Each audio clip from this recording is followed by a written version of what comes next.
কি এক অবস্থা ভাই, অনলাইনে ঢুকতে পারতেছি না এদের জন্য। এরা একজনের পিছনে আরেকজন যেভাবে লেগে আছে, পুরো ভিডিওটা দেখেন তারপর বুঝতে পারবেন। জুয়েল বলছে যে 2 লক্ষ টাকা দেওয়ার জন্য।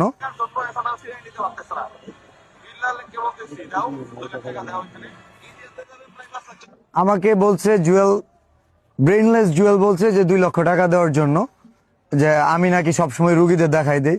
জুয়েল এখন থেকে যতগুলো রুগীকে যত লক্ষ টাকার কথা বলবে, যত কোটি টাকা বলবে, আমি থ্রটস অফ বিলাল দিব।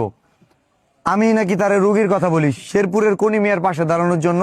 সে একজন মানবিক মানুষ, সে অন্যের পাশে যেহেতু আঙ্গুল দেয়, সো এইটা দেওয়া ভালো না। ভালো কাজগুলোর ক্ষেত্রে আমি তারে অফার করছিলাম এবং চ্যালেঞ্জও দিছিলাম। এটা অনুরোধ ছিল, আগেটা চ্যালেঞ্জ ছিল। তো উনি এগুলো মানতে নারাজ। ও শুধু কে কয় লাইন লেখলো সেগুলোর দিকে খোঁজ রাখবে। জুয়েল ভাইকে দৃষ্টি আকর্ষণ করছি যে রুগীর জন্য 2 লক্ষ টাকা চাইছেন, সাথে আপনি যে গাড়ি দিয়ে আসেন